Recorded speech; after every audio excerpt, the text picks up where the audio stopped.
በዛሬው ቪዲዮ ከባለፈው የቀጠለ ስለ ዴሪቬቲቭ አንዳንድ ነገሮችን የምናይ ይሆናል። ቻናላችንን ሰብስክራይብ ያድርጉ። በቀጣይነት የምናገኘው ዴሪቬቲቭ ኦፍ የለን ፈንክሽንን ነው። ያው እንደምታውቁት ለን ፈንክሽን ማለት የሎጋሪዝም አንደኛው አይነት ሆኖ ቤዙ ኢ የሆነ ነው ማለት ነው። ሎጋሪዝም ቱ ዘ ቤዝ ኢ ለን ይባላል። ለን ኦፍ ዩ ስንል ሎጋሪዝም ኦፍ ዩ ቱ ዘ ቤዝ ኢ ነው ማለት ነው። እናም የዚህ የለን ፈንክሽን ዴሪቬቲቭ ራሱን የቻለ ህግ አለው። ለን ኦፍ ዩ ድራይቭ ስናደርገው የሚመጣው ዩ ፕራይም ኦቨር ዩ ነው ማለት ነው። ስለዚህ የለን ፈንክሽን ዴሪቬቲቭ ምን ጊዜም የሚሆነው ከውስጥ ለን ውስጥ ያለችዋን ነገር ዴሪቬት ካደረግን በኋላ ኦቨር ብለን ራሱን ደግመን ዩን መጻፍ ይሆናል ማለት ነው። ለምሳሌ ዲ ባይ ዲኤክስ ኦፍ ለን ኦፍ ኤክስን ብንወስድ ኤክስ እዚህ ጋር ዩ የነበረችዋ እዚህ ጋር በኤክስ ተተክታለች። ስለዚህ ዩ ኢዝ ኢኳልስ ቱ ኤክስ ማለት እንችላለን። ዴሪቬቲቭ ኦፍ ዩን ስንፈልግ ዴሪቬቲቭ ኦፍ ኤክስ ማለት ነው። በባለፈው ቪዲዮ ላይ እንዳየነው ዴሪቬቲቭ ኦፍ ኤክስ 1 ይሆናል በፓወር ህግ መሰረት ማለት ነው። ስለዚህ ዴሪቬቲቭ ኦፍ ለን ኦፍ ኤክስ 1 ኦቨር ራሱን እንወስዳለን ያልነው። ስለዚህ 1 ኦቨር ኤክስ ይሆናል ማለት ነው። የለን ኤክስ ዴሪቬቲቭ 1 ኦቨር ኤክስ ይሆናል ማለት ነው። በሌላ ምሳሌ ዴሪቬቲቭ ኦፍ ለን ኦፍ ኤክስ ኪዩብን ብንወስድ እዚህ ጋራ ዩ የነበረችው በኤክስ ኪዩብ ተተክታለች። ስለዚህ ለን ኦፍ ዩ ዴሪቬቲቭ ማለት ዩ ፕራይም ኦቨር ዩ ነው ብለናል። ስለዚህ እዚህ ጋር ዩዋችን ኤክስ ኪዩብ ትሆናለች። ዩ ፕራይም ማለት ዩን ዴሪቬት ስናደርገው ማለት ነው። ስለዚህ ኤክስ ኪዩብን ዴሪቬት ስናደርግ በፓወር ህግ መሰረት የኤክስ ኪዩብ ዴሪቬቲቭ 3 ታይምስ ኤክስ ስኩዌር ይመጣል። ስለዚህ ዴሪቬቲቭ ኦፍ ለን ኦፍ ኤክስ ኪዩብ ማለት 3 ኤክስ ስኩዌር ኦቨር ኤክስ ኪዩብ ይሆናል ማለት ነው። ስለዚህ የለን ፈንክሽን ጥያቄዎች ሲያጋጥሟችሁ ይሄንን ፎርሙላ በመጠቀም ዴሪቬቲቭን በቀላሉ ማግኘት ትችላላችሁ ማለት ነው። ሌላ ምሳሌ ለመጨመር ያክል ዴሪቬቲቭ ኦፍ 3 ታይምስ ሳይን ኤክስ 3 ታይምስ ለን ኤክስን ብንወስድ ይሄም የለን ፈንክሽን ነው። ምን ጊዜም ዴሪቬቲቭ ላይ ኮንስታንት በመሃል ሲያጋጥማችሁ ወደ ውጪ ማውጣት ትችላላችሁ። ስለዚህ 3 ታይምስ ዲ ባይ ዲኤክስ ኦፍ ለን ኤክስ ይመጣል። ለን ኤክስ ቅድም እንደተነጋገርነው የለን ኤክስ ዴሪቬቲቭ 1 ኦቨር ኤክስ ነው። ስለዚህ 3 ታይምስ 1 ኦቨር ኤክስ ይሆናል ማለት ነው። አስተካክለን ስንጽፈው 3 ኦቨር ኤክስ ይሆናል ማለት ነው። ዴሪቬቲቭ ኦፍ ለን ኦፍ ኤክስ ዘ ፓወር ኦፍ 4 ማይነስ ኤክስ ዘ ፓወር ኦፍ 5 ቢሰጠን እንዴት ነው የምንሰራው? እዚህ ጋር የተሰጠን ፈንክሽን ለን ስለሆነ ናቹራል ሎጋሪዝም ስለተሰጠን በራሱ ህግ እንሰራለን ማለት ነው። ቅድም እንደተነጋገርነው የለን ፈንክሽኖች ዴሪቬቲቭ ስንጠየቅ ምን ጊዜ ማድረግ ያለብን የውስጠኛውን ፈንክሽን ዴሪቬቲቭ ፈልገን ኦቨር ራሱንኑ ከታች መውሰድ ይሆናል ማለት ነው። ስለዚህ ዩዋችን በዚህ ኬዝ ኤክስ ዘ ፓወር ኦፍ 4 ማይነስ ኤክስ ዘ ፓወር ኦፍ 5 ይሆናል ማለት ነው። ዩ ፕራይም ወይንም ደግሞ ዩን ዴሪቬቲቭ ስንፈልግ በፓወር ህግ መሰረት ኤክስ ዘ ፓወር ኦፍ 4 ዴሪቬቲቭ 4 ታይምስ ኤክስ ዘ ፓወር ኦፍ 3 ይሆናል ማይነስ 5 ኤክስ ዘ ፓወር ኦፍ 4 ይሆናል ማለት ነው። ስለዚህ የዚህ ፈንክሽን ዴሪቬቲቭ 4x ኪዩብ ማይነስ 5x ዘ ፓወር ኦፍ 4 ኦቨር x ዘ ፓወር ኦፍ 4 ማይነስ x ዘ ፓወር ኦፍ 5 ይሆናል ማለት ነው። ይሄ የለን ኦፍ x ዘ ፓወር ኦፍ 4 ማይነስ x ዘ ፓወር ኦፍ 5 ዴሪቬቲቭ ይሆናል ማለት ነው። እዚህ ጋር ከውስጥ የነበረችውን ፈንክሽን እቺኛውን ፈንክሽን ድራይቭ አድርገን ከላይ እንጽፋታለን። ከዛም ዲኖሚኔተራችን ላይ ራሱን መልሰን እንጽፋለን። ይሄ የለን ፈንክሽን ዴሪቬቲቭ ስንፈልግ የምንጠቀመው ህግ ይሆናል ማለት ነው። በቀጣይ ሌላ ምሳሌ ዴሪቬቲቭ ኦፍ ለን ኦፍ ታን ኤክስን እንውሰድ። ስለዚህ እዚህ ጋር ባለፈው እንዳየነው ትሪጎኖሜትሪክ ፈንክሽኖች ራሳቸውን የቻለ ህግ አላቸው። እሱን መጀመሪያ ላይ በሰራሁት ቪዲዮ አሳይቻለሁ። ያላያችሁት ካላችሁ ተመልሳችሁ በማየት እንድትረዱላለው። ለን ኦፍ ታን ኦፍ ኤክስ ሲሰጠን ከውጭ ያለን ፈንክሽን የናቹራል ሎጋሪዝም ፈንክሽን ነው ለን ማለት ነው። ስለዚህ ይሄንን ፈንክሽን ዴሪቬት ስናደርግ ታን ኤክስን መጀመሪያ ዴሪቬት እናደርጋለን። የታን ኤክስ ዴሪቬቲቭ ሴክ ስኩዌር ይሆናል።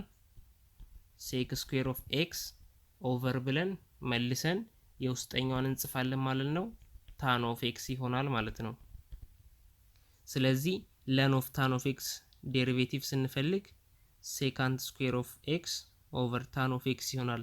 ምክንያቱም የተሰጠን ጥያቄ የለን ፈንክሽን ስለሆነ ምንጊዜም የለን ፈንክሽን ዴሪቬቲቭ ስንጠየቅ መጀመሪያ የውስጠኛውን ፈንክሽን ዴሪቬቲቭ ፈልገን ሲካፈል ራሱንኑ የውስጠኛውን ፈንክሽን መጻፍ ይሆናል ማለት ነው። እሺ ወደ ቀጣይ ስናልፍ የምናገኘው ሎጋሪዝሚክ ፈንክሽን ዴሪቬቲቭ ነው። ሎጋሪዝሚክ ፈንክሽን ደግሞ ቅድም ያየነውን የናቹራል ሎጋሪዝሚክ ፈንክሽን ዴሪቬቲቭን ሞር ጀነራላይዝ የሚያደርግልን ነው ማለት ነው። ቅድም እንደነገርኳችሁ ናቹራል ሎጋሪዝም ከሎጋሪዝም አይነቶች ውስጥ አንደኛው ነው። ስለዚህ በአጠቃላይ ሎጋሪዝሚክ ፈንክሽኖች ዴሪቬቲቭ ስንፈልግ እሱም አንድ ህግ አለው። ሎጋሪዝም ቱ ዘ ቤዝ ኤ ኦፍ ዩን ብንወስድ ምን ይሆናል ማለት ነው? ዴሪቬቲቭ ኦፍ ዩ ኦቨር ዩ ታይምስ ለን ኦፍ ኤ ይሆናል ማለት ነው። ከቅድሙ ህግ ጋር ለማስታረቅ ዲ ባይ ዲኤክስ ኦፍ ለን ኦፍ ዩ ማለት ዩ ፕራይም ኦቨር ዩ ብለን ነበረ። ይሄንን ከዚህ ህግ ጋር ለማስማማት እዚች ጋር የቀረችው እንደምታዩት ለን ኤ ነች። ይሄንን ስንጽፍ ዩ ፕራይም ኦቨር ዩ ታይምስ ለን ኦፍ ብለን የለን ፈንክሽን ስንጽፋት ቅድም አስተካክለን ስንጽፈው ለን ማለት ሎጋሪዝም ቱ ዘ ቤዝ ኢ ማለት ነው። ስለዚህ እዚህ ጋር መልሰን ለን ኦፍ ኢ ስንጽፍ ለን ኦፍ ኢ ዋጋው አንድ ይሆናል። ስለዚህ ዩ ፕራይም ኦቨር ዩ ይቀራል ማለት ነው። ስለዚህ እዚህ ጋር ለን ኦፍ ኢ መጻፍ አያስፈልገንም። ቅድም የሰራንበት ህግ ትክክል መሆኑን ማረጋገጥ እንችላለን ማለት ነው። ስለዚህ በአጠቃላይ የሎጋሪዝሚክ ፈንክሽን ዴሪቬቲቭ ስንፈልግ ዩ ፕራይም ኦቨር ዩ ታይምስ ለን ኦፍ ኤ እንወስዳለን ማለት ነው። ለምሳሌ ዲ ባይ ዲኤክስ ኦፍ ሎጋሪዝም ኦፍ ኤክስ ዘ ፓወር ኦፍ 5 ቱ ዘ ቤዝ 2 ብንወስድ ምን እናደርጋለን? መጀመሪያ ዩዋችንን እንወስዳለን። ዩ ማለት በቅንፍ እዚህ ጋር የተሰጠን ነች። ኤክስ ዘ ፓወር ኦፍ 5 ነች ማለት ነው። ዩ ፕራይምን ስንፈልግ በፓወር ህግ መሰረት 5 ኤክስ ዘ ፓወር ኦፍ 4 ይሆናል። ኤ ያችን ደግሞ 2 ነው። ስለዚህ የዚህ ፈንክሽን ዴሪቬቲቭ ምን ይሆናል? 5 ኤክስ ዘ ፓወር ኦፍ 4 ኦቨር ኤክስ ዘ ፓወር ኦፍ 5 ታይምስ ለን ኦፍ 2 ይመጣል ማለት ነው። ነገር ግን ይሄ መቃለል አለበት። ይሄንን አስተካክለን ስንጽፍ 5 ኤክስ ዘ ፓወር ኦፍ 4 ታይምስ ይሄንን ኤክስ ዘ ፓወር ኦፍ 5 መበታተን እንችላለን። ኤክስ ዘ ፓወር ኦፍ 4 ታይምስ ኤክስ ማለት እንችላለን። ምክንያቱም ፓወሮቹ ይደመራሉ 4 + 1 5 ስለሆነ ይሄ ከዚህ ጋር ተመሳሳይነት አለው ማለት ነው። ታይምስ ለን ኦፍ 2 ይቀረናል ማለት ነው። እዚህ ጋር ኤክስ ዘ ፓወር ኦፍ 4 ከላይም ከታችም ስላለ ማጣፋት እንችላለን። የመጨረሻ መልሳችን የሚሆነው 5 ኦቨር ኤክስ ታይምስ ለን 2 ይሆናል ማለት ነው። ይሄ የሎጋሪዝም ኦፍ ኤክስ ዘ ፓወር ኦፍ 5 ቱ ዘ ቤዝ 2 ዴሪቬቲቭ ይሆናል ማለት ነው።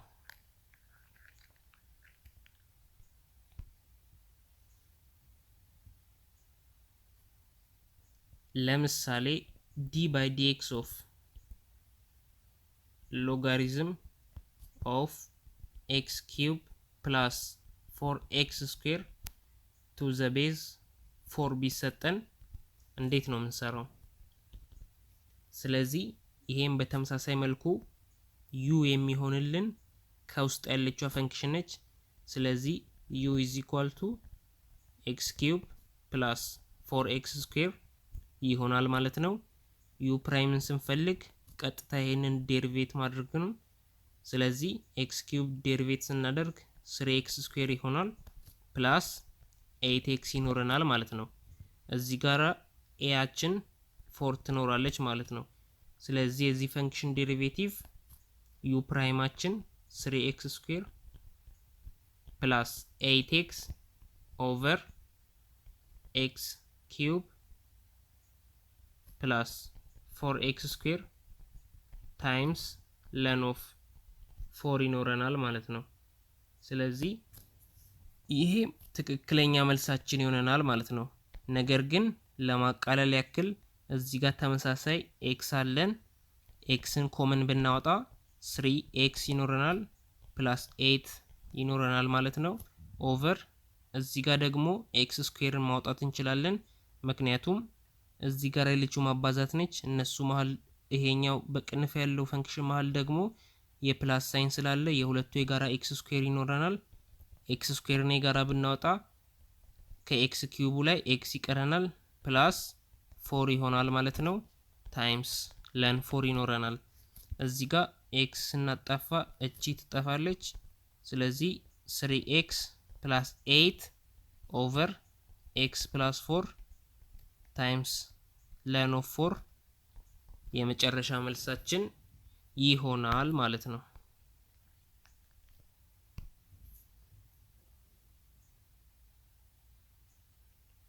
እሺ የቀጣይ ደግሞ የሚኖረን ህግ የኤክስፖኔንሻል ፈንክሽኖች ህግ ነው። ለነሱም ለኤክስፖኔንሻል ፈንክሽኖችም ዴሪቬቲቭ ራሱን የቻለ ህግ አለው። በነገራችን ላይ ኤክስፖኔንሻል ፈንክሽን እና የፓወር ፈንክሽን መሰረታዊ ልዩነት አላቸው። ፓወር ፈንክሽን የምንለው ቫሪያብልን በሆነ ቁጥር ሬስ እናደርገው ወይንም ደግሞ የቫሪያብል ፓወር በቁጥር ሲገለጽ ነው። ነገር ግን ኤክስፖኔንሻል ፈንክሽን የሚባለው የሆነ ቁጥርን ወስደን ከላይ ደግሞ ቫሪያብል ሲኖረው ማለት ነው። ይሄ ኤክስፖኔንሻል ፈንክሽን ሲባል ይሄኛው ደግሞ ፓወር ፈንክሽን ይባላል ማለት ነው። ስለዚህ ሁለቱም ዴሪቬቲቭ ላይ ራሳቸውን የቻለ ህግ አላቸው ማለት ነው። የፓወር ፈንክሽን ዴሪቬቲቭ በባለፈው ቪዲዮ አሳይቻለሁ። ዛሬ ደግሞ ስለ ኤክስፖኔንሻል ፈንክሽን ዴሪቬቲቭ እንማራለን ማለት ነው። ኤክስፖኔንሻል ፈንክሽን ውስጥ አንደኛው የሆነ ለምሳሌ e ዘ ፓወር ኦፍ u ብንወስድ e ራሱን የቻለ ቁጥር ነው። እሱም 2.7182818 እያለ ይቀጥላል። ስለዚህ እቺ ቁጥር ነች፣ እቺ ደግሞ ቫሪያብል ስለሆነች ይሄ ከውስጥ ያለን ፈንክሽን ኤክስፖኔንሻል ፈንክሽን ይባላል። የe ዘ ፓወር ኦፍ u ዴሪቬቲቭ ምን ይሆናል? e ዘ ፓወር ኦፍ u ታይምስ u ፕራይም ይሆናል ማለት ነው። ስለዚህ e ዘ ፓወር ኦፍ u ፈንክሽን ከተሰጠን ወይንም ደግሞ e ዘ ፓወር ኦፍ የፈለገ ቫሪያብል ቢሰጠን ምን ይሆናል? ከውስጥ ያለውን ራሱን ደግመን እንወስድና ከምን ጋር እናባዛዋለን? ከu ፕራይም ጋር እናባዛዋለን ማለት ነው። ለምሳሌ d by dx of e ዘ ፓወር ኦፍ x ቢሰጠን ምን ይሆናል? e ዘ ፓወር ኦፍ x ፈንክሽንን ዴሪቬቲቭ ስንፈልግ መልሱ ምን ሊሆን ይችላል? በተመሳሳይ መልኩ ከህጉ ጋር ይሄ ቀጥተኛ ግንኙነት አለው። እዚህ ጋር ኤክሳችን በዩ ተገልጾልናል ማለት ነው። ስለዚህ ዩ ኢኩዋል ኤክስ እንላለን። መፈለግ ያለብን ነገር ቢኖር ዩ ፕራይም ነው። ስለዚህ ዩ ፕራይም ኢኩዋል ኤክስ ዴሪቬቲቭ ማለት ነው። የኤክስ ዴሪቬቲቭ 1 ነው። ስለዚህ e ዘ ፓወር ኦፍ x ዴሪቬቲቭ ምን ይሆናል? e ዘ ፓወር ኦፍ x ታይምስ 1 ይሆናል ማለት ነው። ይሄም ተመልሶ e ዘ ፓወር ኦፍ xን ይሰጠናል። ስለዚህ ይሄ ራሱን የቻለ ህግ ነው። የe ዘ ፓወር ኦፍ x ዴሪቬቲቭ ማለት ራሱ e the power of x ይሆናል ማለት ነው። ይሄ ፈተና ላይ አብዛኛውን ጊዜ ሊመጣ ይችላል። ስለዚህ የ the power of x ዴሪቬቲቭ ራሱ the power of x ነው ማለት ነው። በሌላ ምሳሌ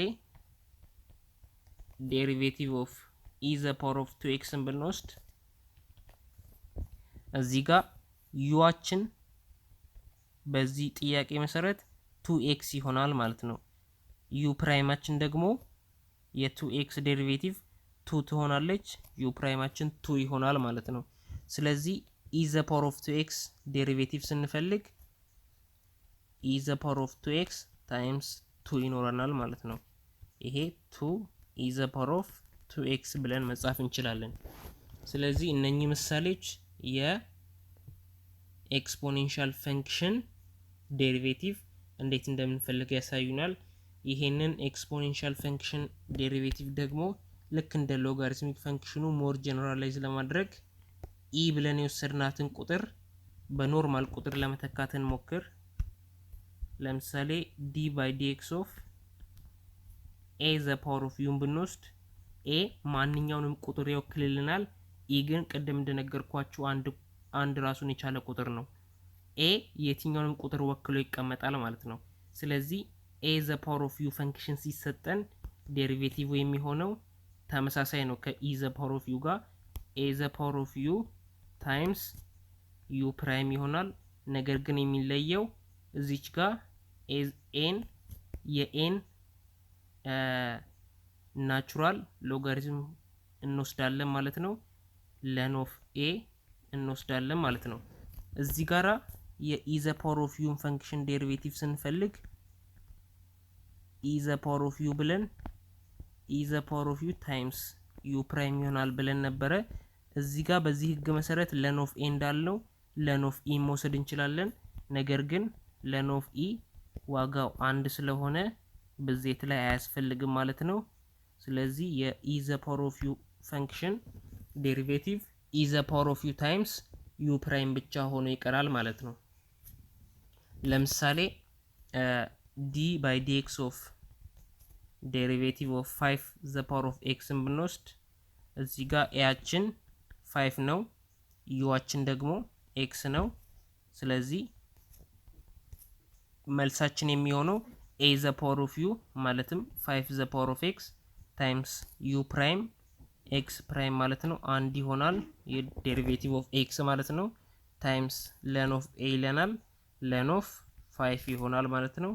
ይሄን አስተካክለን ስንጽፍ len of 5 times 5 the power of x ይሆናል ማለት ነው መልሳችን። ሌላ ምሳሌ ለማየት ያክል ዴሪቬቲቭ ኦፍ 4 the power of x ስኩዌርን ብንወስድ ይሄ ኤክስፖኔንሻል ፈንክሽን ነው። ምክንያቱም ከስር ቤዝ ነምበራችን 4 ነው፣ ከላይ ደግሞ ፓወራችን ኳድራቲክ ፈንክሽን ነው ማለትም ቫሪያብል ስለሆነ ይሄ ኤክስፖኔንሻል ፈንክሽን ነው ማለት ነው። ስለዚህ በኤክስፖኔንሻል ዴሪቬቲቭ ህግ መሰረት ይሄ የ4 the power of x square ዴሪቬቲቭ የሚሆነው 4 the power of x square ታይምስ የx square ዴሪቬቲቭ ማለትም 2x ታይምስ len of 4 ይሆናል ማለት ነው። ይሄንን አስተካክለን ስንጽፍ 2x 4x square len 4 አድርገን መጻፍ እንችላለን ማለት ነው።